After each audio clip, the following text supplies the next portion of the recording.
행복한 안식일입니다. 연말 기도주일을 앞두고 딱 어울리는 귀한 찬양을 준비해 주신 것 같습니다.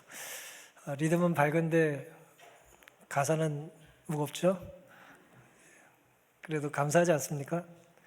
하나님의 은혜가, 이 은혜의 강수가 웬만한 우리의 심령에 함께 하시기를 간절히 바랍니다. 우리 오늘 함께 살필 은혜의 말씀은 미가서 6장의 말씀입니다. 제가 6절을 먼저 봉독하겠습니다. 내가 무엇을 가지고 여호와 앞에 나아가며 높으신 하나님께 경배할까? 내가 번제물 1년 된 송아지를 가지고 그 앞에 나아갈까? 잘 아시는 말씀이죠. 미가 선지자는 기원전 8세기에 이사야와 함께 이제 살던 동시대의 선지자가 되겠습니다. 대부분의 이스라엘 백성들의 역사를 보면 그 시대만 특별히 악한 건 아니지만 이때도 그들은 타락했고 말씀에 순종하며 살지 못했습니다. 오늘은 나를 향한 하나님의 뜻을 아십니까? 라는 제목으로 함께 은혜를 나누겠습니다. 하나님께서 우리 각자에게 바라시는 게 혹은 기대하시는 게 원하시는 게 있다고 믿으십니까? 하나님이 나에게는 아무것도 원하시는 거 없는 것 같습니까? 숨만 쉬면 되고,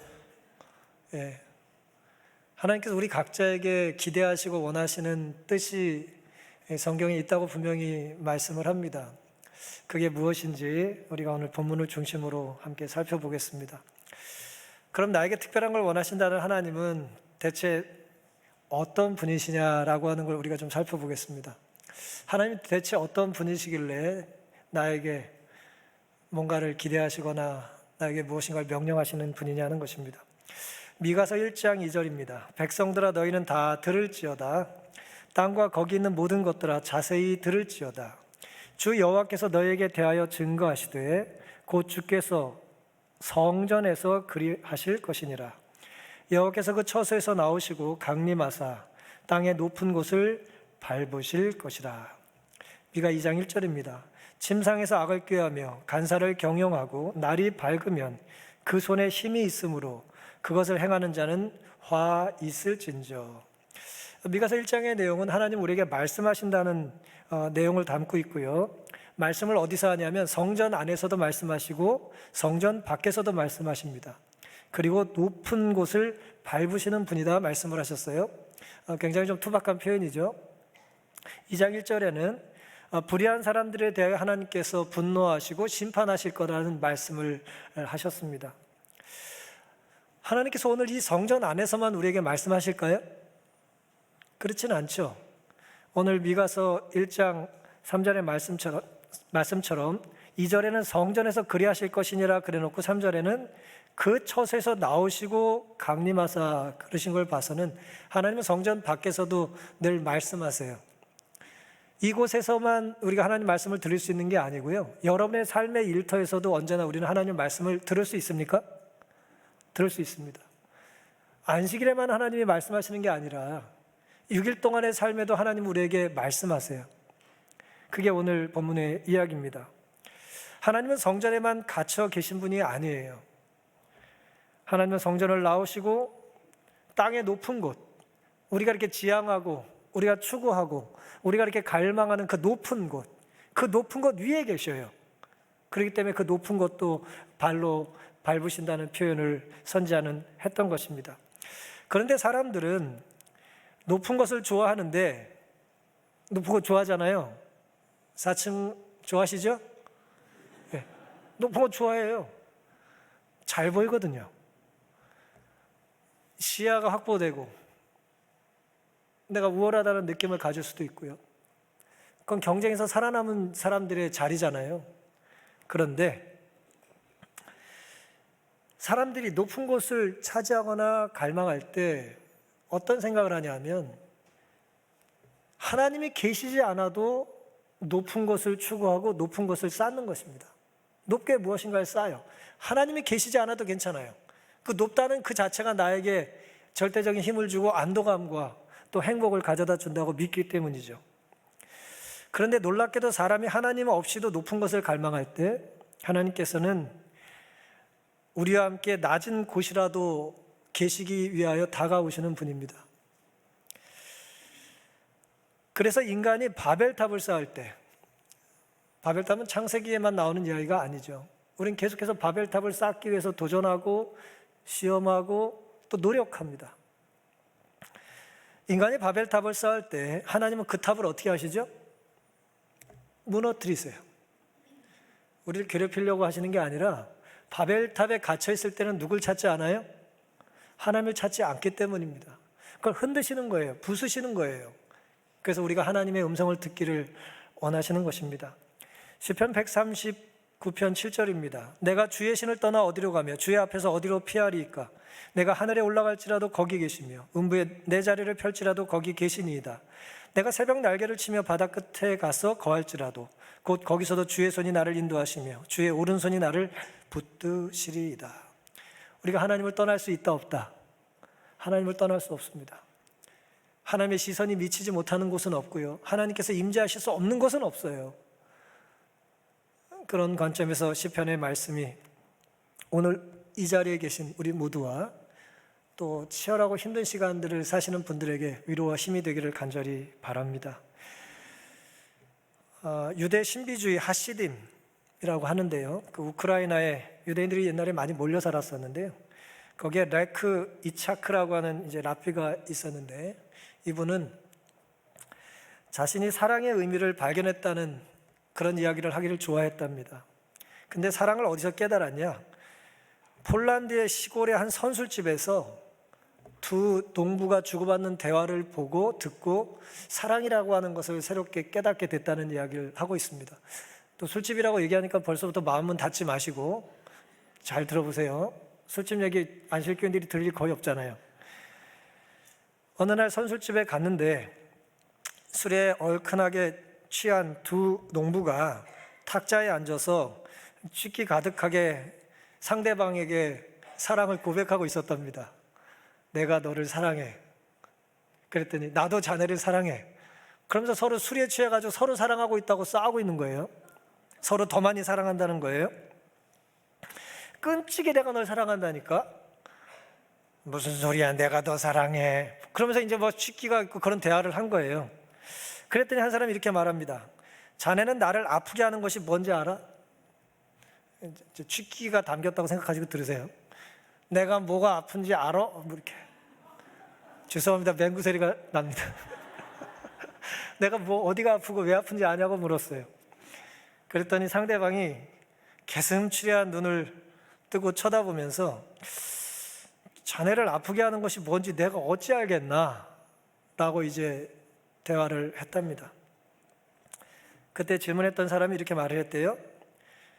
무엇이 나를 아프게 하는지도 모르면서 자네가 어찌 나를 사랑한다고 할 수 있단 말인가? 어떻게 술 취한 사람들이 이런 얘기를 할 수 있는지 이해는 안 가는데, 어쨌든 이런 대화를 주고받은 것을 이 신비주의 랍비가 본 거예요. 이 하시딤의 이 고명한 랍비가 본 겁니다. 사랑하는 성도 여러분, 우리는 하나님의 마음을 잘 압니까?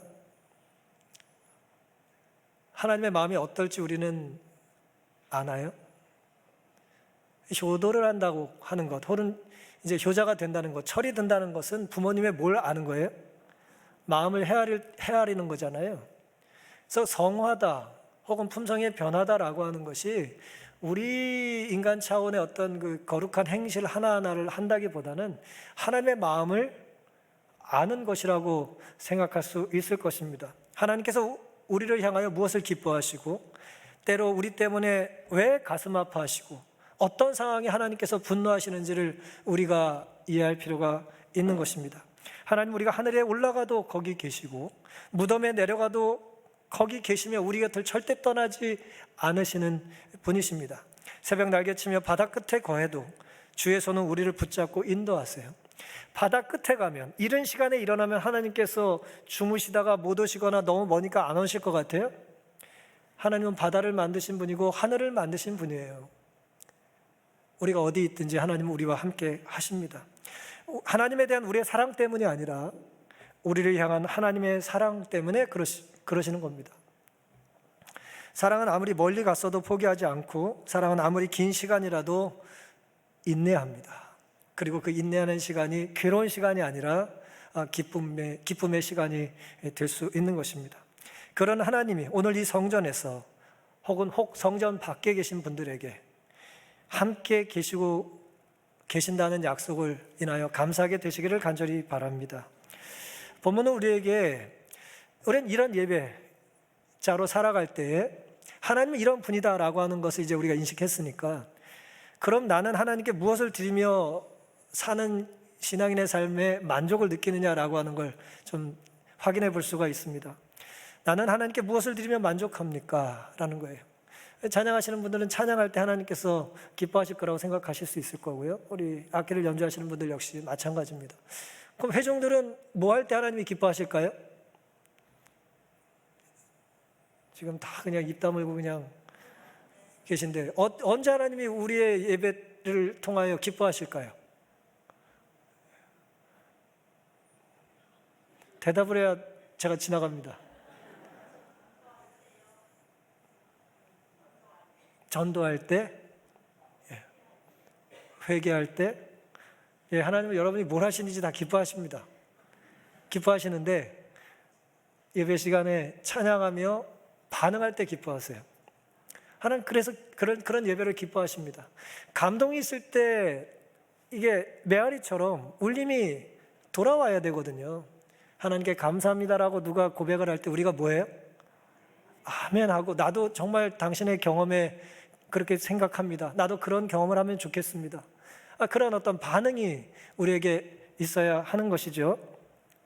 근데 미가 6장에서는 굉장히 도전적인 기록을 하고 있습니다. 내가 무엇을 가지고 여호와 앞에 나아가며 높으신 하나님께 경배할까? 내가 번제물 1년 된 송아지를 가지고 그 앞에 나아갈까? 여호와께서 천천의 수양이나 만만의 강수 같은 기름을 기뻐하실까? 내 허물을 위하여 내 마다들을, 내 영혼의 죄를 인하여 내 몸의 열매를 드릴까라는 굉장히 심각하고 진지하고 무거운 질문을 또 스스로에게 하고 있습니다. 이 말의 뜻이 뭘까요? 내가 하나님 앞에 어떻게 나아갈까? 천천의 수양을 바치고 만만의 강수 같은 기름을 바치는 것, 1년 된 송아지를 드리고 심지어 마다들을, 내 몸의 열매를, 내 몸의 열매라는 건 뭐예요? 내 자식들이라는 표현입니다. 내 자식들 하나님께 바치면 하나님 기뻐하실까라는 거예요. 이 말의 뜻은 주석은 이렇게 기록하고 있습니다. 본교 주석에서는 이 말이 자기가 의롭다는 정신으로 말한 것인지, 교만해가지고 말이에요. 이 정도면 되겠습니까 하나님? 이렇게 교만한 정신으로 한 것인지, 혹은 죄를 인정하면서 속죄에 필요한 과정을 알고자 하는 진실한 소망과 함께 겸손한 마음으로 말한 것인지, 하나님 제가 이거라도 드릴 수 있다면 받아주시겠습니까? 라는 겸손한 태도로 말한 것인지 의견들이 서로 다르다는 거예요. 모르겠다 이겁니다. 이 어떤 의미와 동기로 했는지는 잘 모르겠다는 거예요. 하지만 어떤 경우이든 간에 그들은 하나님의 속성과 그분께서 받으시는 유일한 예배에 대한 이해가 부족하다는 거예요. 이게 교만한 마음으로 했든 겸손한 태도로 했든 간에 이런 식의 접근은 곤란하다는 것입니다. 그 무엇을 드린들 창조자 하나님께 드리기에 적합한 예물이 될 수 있을까요? 무엇을 드린들 그게 하나님에 어울리는, 온 우주를 창조하신 하나님, 우리를 위하여 십자가에 달려 돌아가신 그분께 드릴 수 있는 예물 혹은 제물이 될 수 있겠냐는 것입니다. 우리가 얼마나 뼈 빠지게 고생하고 헌신하고 봉사를 해야 이젠 수고했으니까 은퇴해라, 넉넉하다라고 할 수 있겠냐는 거예요. 당시의 사람들은 하나님께 무엇인가를 드리는 행위를 반복하면서도, 그러니까 예배를 드리면서도 계속해서 이제 죄를 짓습니다. 미가서 3장 5절입니다. 내 백성을 유혹하는 선지자는 이에 물면 평강을 외치나 그 입에 무엇을 채워주지 아니하는 자에게는 전쟁을 준비한다 그랬어요. 선지자가 뭐가 들어오면, 뇌물이 들어오고 물질이 들어오면 축복을 내려주고, 그렇지 않으면 이제 전쟁, 저주를 한다는 거예요. 그 두령은, 그 우두머리는 뇌물을 위해 재판하고, 그 재판장은, 제사장은 삭슬을 위해 교훈하며, 그 선지자는 돈을 위해 점치며 오히려 여호와를 의뢰하고 이르기를 여호와께서 우리 중에 계시지 아니하냐, 재앙이 우리에게 임하지 아니하리라고 했다는 것입니다. 종교인도 타락했고 정치인도 타락했다는 거예요. 재판장에서도 이게 정말 좌우가 정의롭게 균형을 잘 잡아야 되는 그 재판장에서도 말이에요, 치우쳤다는 거예요. 유전, 무죄, 유전, 무전, 유죄 같은 그런 정신 나간 일들이 횡행했다는 것입니다. 심지어 성전의 제단에서도 그들은 하나님을 찾는 대신 물질을 찾았다는 것입니다. 자기 이해를 따져서 평강을 외치기도 하고 전쟁으로 협박하기도 했어요.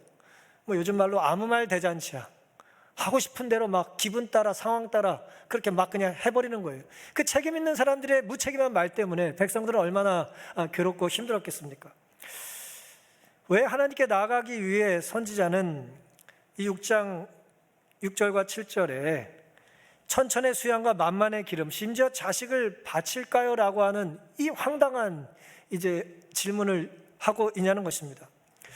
고대 흔한 이방 풍습으로 이스라엘은 금지되었으나 인신제사요. 레위기에 보면 절대 사람을 하나님께 바치지 말라고 그랬단 말이에요. 이방의 그 우상을 숭배하는 그 타락한 문화가 하나님의 백성들에게 오지 않도록 명령하셨어요. 그런 제물을 받지 않겠다. 이스라엘에겐 금지했는데요. 고대 흔한 이런 풍습이 이제 영향을 준 겁니다. 그 풍습은 하나님께서 사람이 가장 사랑하는 최상의 것을 받으시며 하늘은 그 재물의 가격에 따라 가치를 평가한다는 사상에 기초한 것으로 보인다 그랬어요. 그럴듯하지 않아요? 가장 귀한 것, 가장 비싼 것, 가장 값진 것이 하나님께 어울린다는 정신이에요. 그럴듯하잖아요. 하지만 이 근본 정신의 기저에는 뭐가 있어요? 심지어 자식을 바치고 맏아들을 바치고 그 정신에는 뭐가 있어요? 하나님을 어떻게 생각하는 것입니까? 우상 취급하는 거예요. 이방의 우상처럼 하나님을 대접하고 있는 것이죠. 우상은 재물의 가격으로 예배자를 평가해요.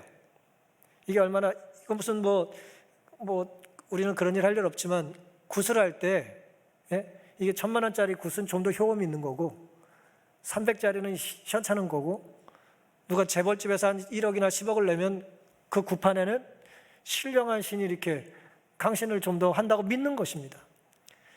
돈을 곧 정성으로 생각하는 거예요. 물질주의의 비극의 모습이 아닐 수가 없습니다. 하지만 하나님은 그런 분이 아니에요. 하나님께 은혜를 얻는 조건은 단순하고 합리적이다. 주께서는 용서를 받기 위해 어떤 괴로운 일을 하라고 우리에게 요구하지 않으신다. 용서받으려면 밤새, 용서받으려면 1년 내내 식당에서 일해, 용서받으려면 무릎으로 꿇고 성전을 걸어 올라와 라고 루터가 고민했던 일을 우리에게 요구하시는 일이 없다는 거예요. 우리는 우리의 영혼을 하늘의 하나님께 의탁하고 우리 범죄를 속죄하기 위해 길고 지루한 순례를 하거나 고통스러운 고행을 할 필요가 있다 없다? 없어요. 그건 하나님에 대한 모독입니다. 하나님의 사랑에서 끊을 수 없는 것은 우리가 그분을 매우 단단히 붙잡았기 때문이 아니라 당신께서 우리를 매우 단단히 붙잡으셨기 때문이다. 주중에 새벽 기도회 때 함께 읽었던 사도행전의 말씀입니다.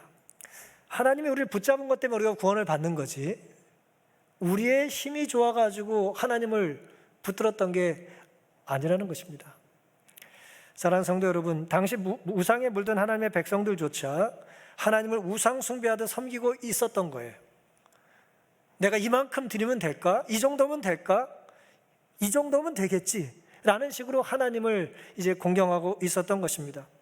물질을 숭배하는 이들은 하나님도 물질로 숭배받기를 원한다고 생각을 한 거죠. 그들은 물질로 영성을, 구원을 사려고 했던 것입니다. 사도행전에 보면은 8장에 시몬이라고 하는 사람이 이 성령이 임했던 것을 흉내내면서 내가 돈을 줄 테니 그걸 뭐하라 그랬어요? 성령이 나에게 임할 수 있도록 살 수 있게 팔라는 식으로 말을 하죠. 그때 베드로가 뭐라 그랬습니까? 은과 함께 네가 망할 거다 그랬어요. 하나님은 우리가 돈으로 살 수 있는, 돈에 팔려 다니는 그런 분이 아니죠. 하나님 뭐가 아쉬워가지고 우리가 빳빳한 달러 100불짜리 한 이만큼 드리면 어휴 너 좀 잘했다, 내 아버지 집에 거할 것이 많다 그러시겠냐 말이에요. 하나님 뭐가 아쉬워서 그러시겠냐 말이에요. 하나님께서 금하신 것을 인간들이 정성을 다해서 꾸준히 반복해서 드리면 하나님의 마음을 바꾸십니까?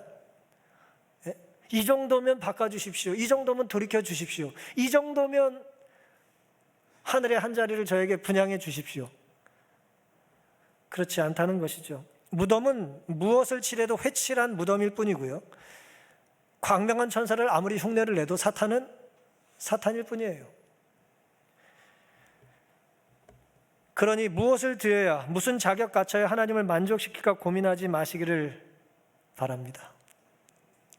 하나님을 만족시키기 위한 우리의 수고는 이런 식으로 되는 것이 아니죠.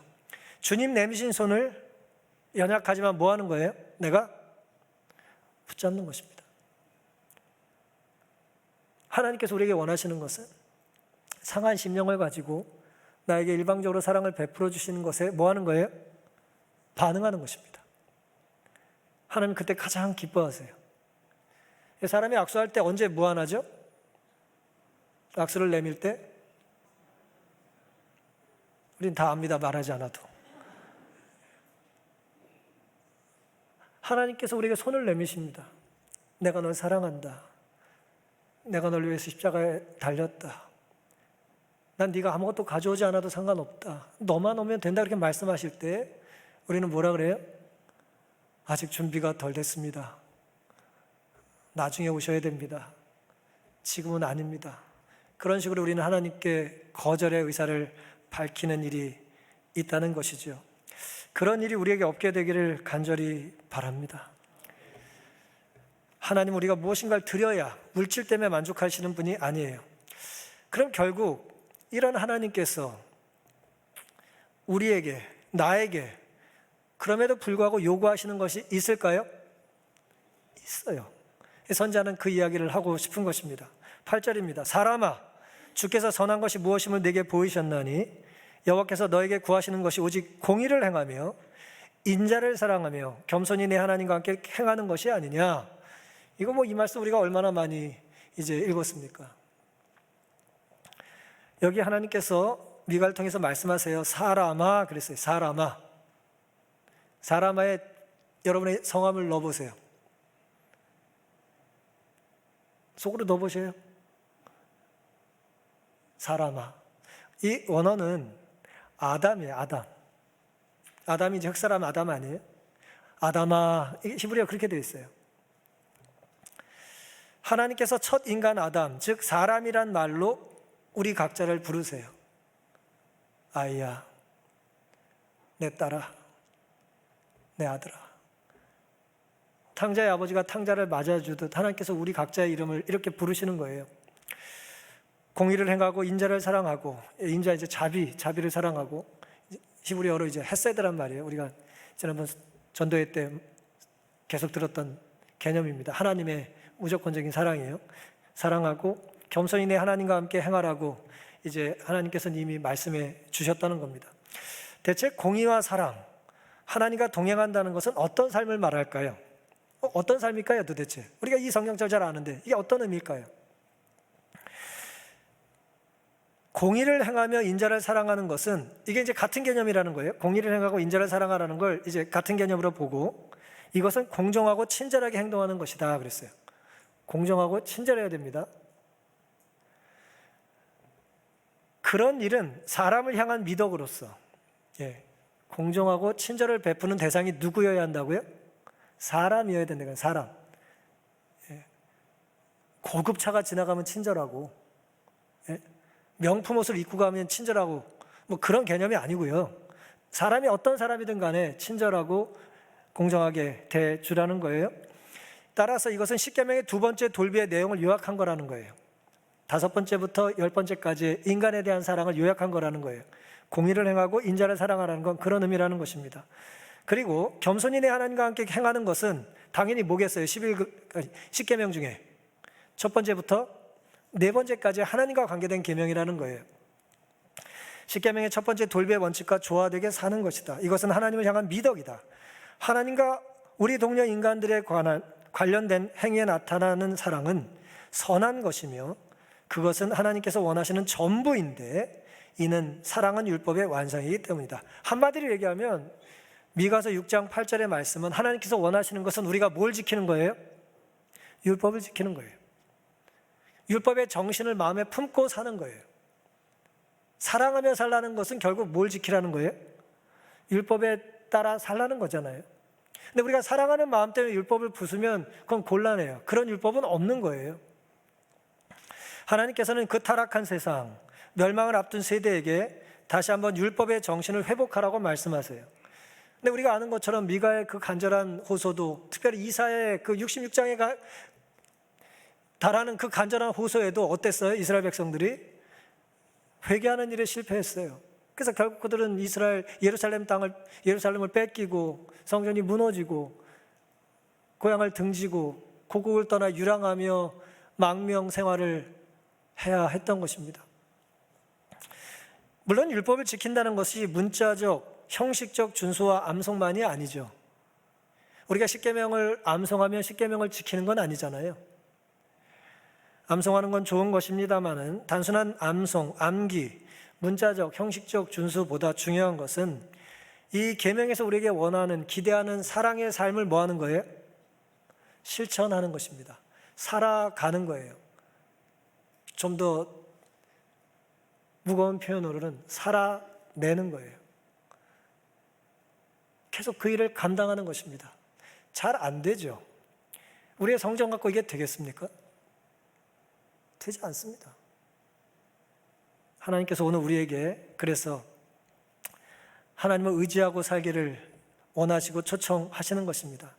하나님은 오늘 그 무엇보다도 우리의 마음을 원하시는 거죠. 마음을 다해 사랑하는 거예요. 사랑은 연기하는 게 아니고 또 사랑은 뭐 보여주는 것만이 아니고 제스처를 취하는 게 아니란 말이에요. 사랑은 마음을 다해서 하는 것입니다. 내 전부를 하나님은 원하세요. 내 옷을 원하는 것도 아니고 내 신발을 원하는 것도 아니고 뭐 내 재주를 원하는 것도 아니고 내 재물을 원하는 것도 아니고 뭘 원하신다고요? 나를 원하시는 거예요. 나를. 나 자신을 원하시는 거예요. 그게 하나님께서 우리의 마음을 원하신다는 뜻이고 우리가 마음을 드리지 않으면 우리는 아무것도 드린 것이 아닌 거예요. 오늘 이 예배가 하나님과 사람을 사랑하며 살기로 다짐하는 하나님께서 기뻐하실 만한 예배가 되기를 간절히 바랍니다. 그런 각오와 다짐이 우리에게 필요하죠. 우리가 사랑이란 계명을 지킬 때만 수직적, 수평적 하나님과의 관계와 사람과의 관계가 회복될 수 있다는 것이 하나님의 명령이자 약속임을 기억하게 되시기를 간절히 바랍니다. 일제강점기 그들의 다른 선택이라고 하는 책을 신안나라는 학자가 썼는데 이 내용에 보면 김구 선생님의 일화가 좀 기록되어 있습니다. 이제 해방 후에 1945년 이후의 이야기입니다. 해방 후에 이제 상하이 임시정부를 다 이제 어쨌든 정리하고 서울로 돌아왔는데 그곳에서 당시의 경주 최부자, 뭐 유명한 집안 아니에요? 그 최씨 집안의 최준을 만났답니다. 최씨 가문의 12대 손이고 그 당시에 일제시대 때요 안희재라고 하는 사람이 세운 백산상해라는 회사를 통해서 임시정부에 군자금을 조달했다는 거예요. 상해에 있는 임시정부에 지금처럼 무슨 송금할 수 있는 기술이 없으니까 안희재라고 하는 사람을 통해서 그 회사를 통해서 안희재를 통해서 이제 송금을 하고 전달을 했다는 것입니다. 근데 김구가 이 최준을 만난 그 자리에서 너무 감사했다고 말하면서 그동안 보내주신 자금을 기록해둔 이제 책을 이제 보여줬습니다. 장부자 장부. 당신이 보내줬던 돈을 기록한 그대로 이 장부를 보여주는 것입니다.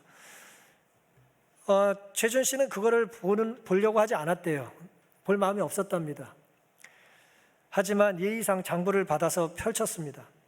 안희재라는 사람의 편으로 독립자금을 전달하면서 최부자라는 사람, 이 최준 씨도 나름대로 뭘 했겠어요? 내가 얼마나 송금했는지, 혹은 얼마나 이제 기부했는지, 얼마나 독립운동을 하는 분들에게 후원했는지에 대한 기록을 했을까요? 한 것이죠. 이 사람은 내가 보낸 액수와 이쪽에서 받은 액수가 다를 수 있다는 것에 대한 부담 때문에 보기를 원하지 않았던 것입니다. 근데 놀랍게도 자기가 기록하고 기억했던 것과 김구가 보여줬던 장부가 일치하더라는 거예요.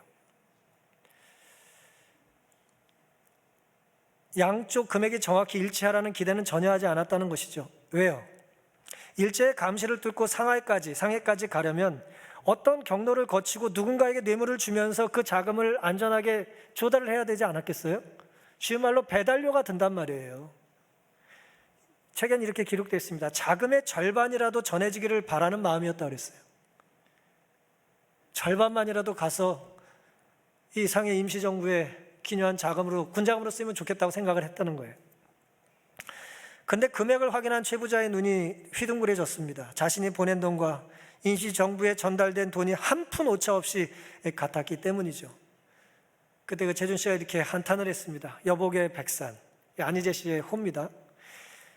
이미 이 사람은 2년 전에, 해방 전에 죽었어요.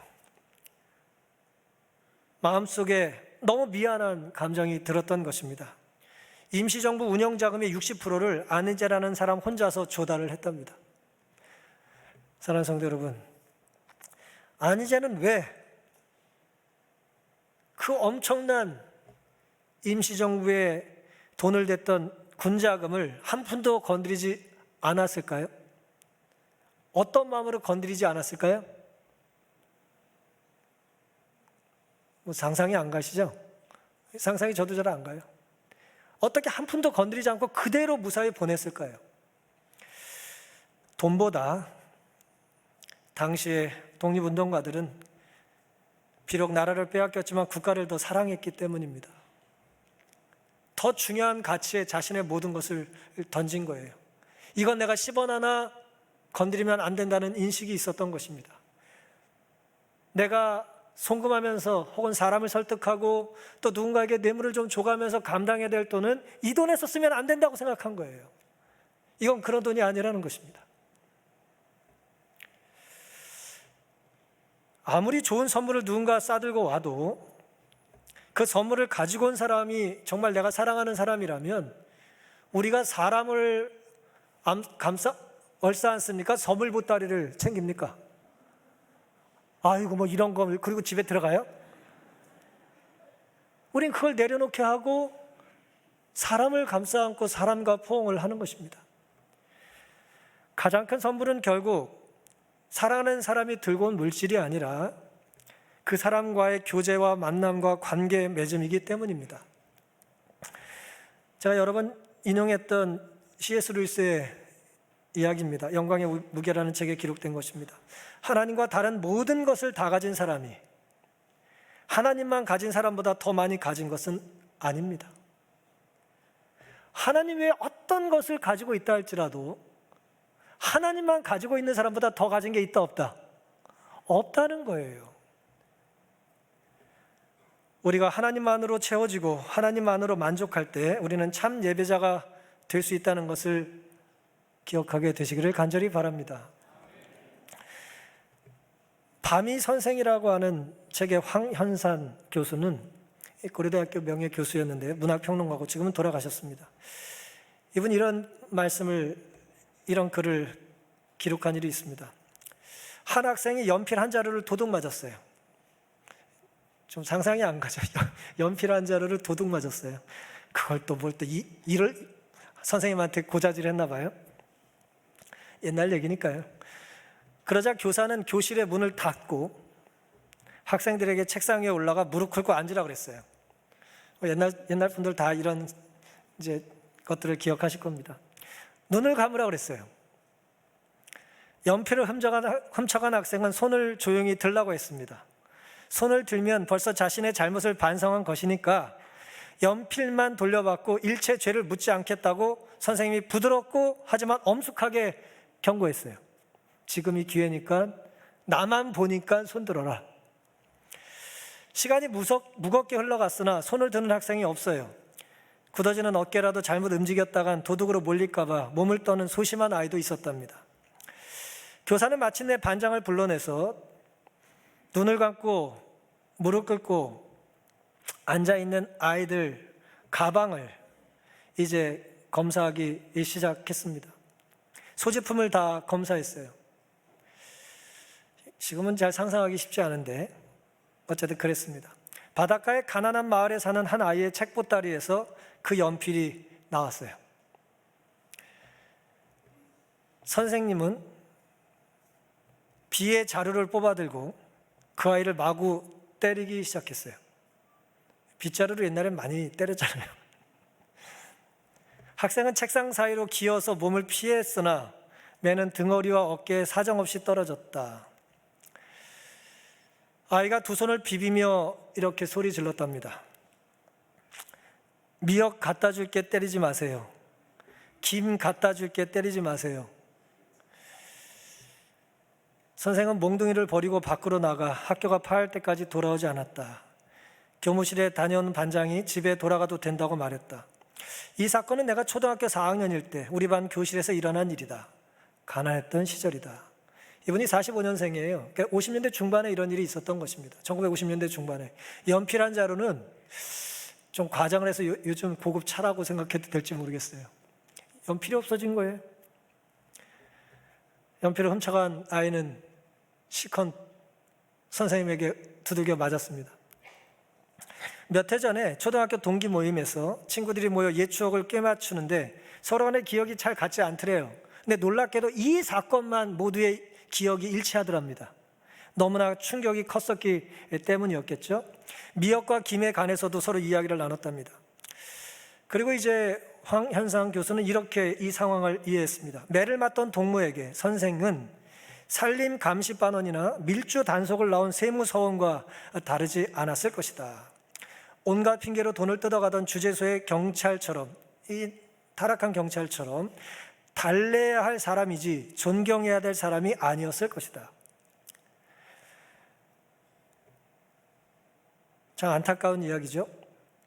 그래서 자신에게 떨어진 매가, 자신이 얻어맞는 이유가 자신의 잘못된 소행 탓이 아니라 알맞은 방법으로 권력자의 환심을 사지 못했기 때문이라고 생각했을 것이 틀림없다. 제가 100% 동의는 못하겠습니다만 이분은 자기의 경험을 이런 식으로 이제 풀었어요.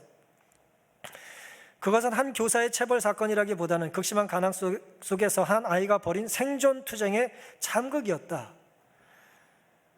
그렇더라도 그날의 교실이 우리가 살아야 할 세상의 한 면을 미리 보여주었다. 그 교실은 말이에요, 우리들의 일그러진 영웅이라고 하는 작품에서 이문현 씨가 말했던 것처럼 그 아이의 세상은 모든 폭력적인 어른들의 세상을 반영하는 거예요.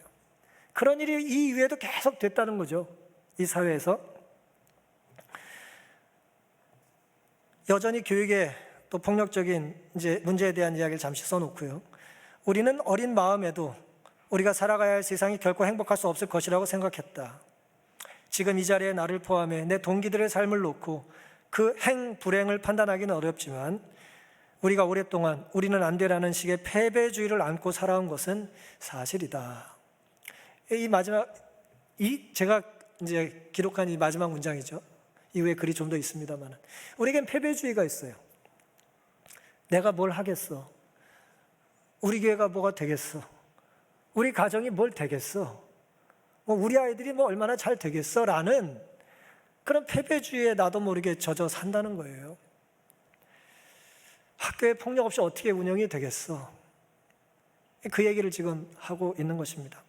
사랑하는 성도 여러분, 폭력이 지배하는 세상에서는 효율성이라는 이름으로 도덕적인 판단이 유보돼요. 꼭 이건 밖에서만 있는 일이 아니에요. 교회 안에서도 그런 것입니다. 내가 많이 드려야 하나님이 받아주시고 난 많이 드리지 못하기 때문에 나는 소외당하는 거죠. 그건 하나님의 뜻이 아니라는 거예요. 그건 예배가 아니라는 것입니다. 하나님께서는 계명을 통해서 하나님을 사랑하고 사람을 사랑하라고 말씀하셨어요. 명령하셨어요. 약속하셨어요. 힘들지만 해봐라. 내가 도와주겠다. 먼저 손을 내밀어라. 내가 너에게 힘을 주겠다. 거절당해도 견딜 수 있는 힘을 주겠다. 하나님 먼저 우리에게 말씀하시고 약속하신 것입니다. 공의와 인자로는 사람을, 정직한 삶으로는 하나님과 동행하는 삶을 하나님은 우리에게 기대하십니다.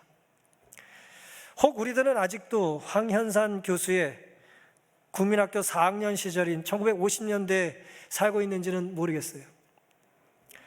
부정직을, 내 죄악을 고백해야 될 순간에 김이나 미역이란 뇌물을 제때 바치지 못한 우리 자신을 탓하고 있다면 얼마나 허망한 신앙이겠냐 말이에요.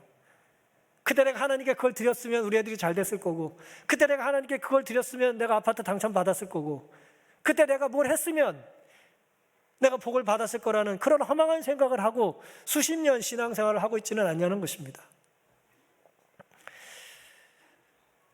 하나님은 천천의 수양이나 만만의 기름을 뇌물로 받으셔야만 성이 풀리는 달래야 하는 우상이 아니에요. 하나님 절대 그런 분이 아닙니다. 집 나간 아들이 유산으로 상속된 것보다 정확히 2배는 가져와야 받아주는 분이 아니란 말이에요. 하나님은 우리 재물이나 우리가 아닌 타인의 희생보다 우리 자신과 교제하기를 오늘도 원하십니다. 우리가 정직하고 공의로우며 사랑하고 하나님의 뜻 따르는 것을 기뻐하세요. 온전하진 않지만 우리가 찬양할 때, 부족하지만 우리가 하나님께서 주신 복에 감사로 반응할 때 하나님은 기뻐하시는 것입니다. 하나님께 예배드리는 예배자의 준비물이 있다면 무엇일까요? 예배자의 준비물이 뭘까요? 예배자의 준비물이 뭐예요? 하나님께서 사람아, 아담아, 우리 각자 이름을 부르실 때에 응답하는 것입니다. 하나님, 저를 불러주셔서 감사합니다. 하나님, 저를 기억해 주셔서 감사합니다. 하나님, 저에게 부족하나마 일할 수 있는 기회를 주셔서 감사합니다. 다시 사랑해보자, 다시 정직하게 살자, 다시 한번 나만 의지하고 살자는 부름에 순종하게 되시기를 간절히 바랍니다. 다음 한 주 연말 기도주일입니다. 우리 귀한 분께서 오셔서 감동적인 말씀을 전해 주실 거예요. 한 주 동안 오늘 우리가 들은 찬양처럼 이 귀한 십자가의 사랑과 은혜와 구속의 은혜를 감사하고 한 해 동안 찌든 때와 죄악들을 하나님 앞에 토로하고 또 용서받고 깨끗함을 받는 은혜의 기회가 되기를 간절히 바랍니다. 하나님과 사람과의 관계가 회복되는 시간이 다음 한 주가 되기를 바라면서 오늘 말씀을 마치겠습니다.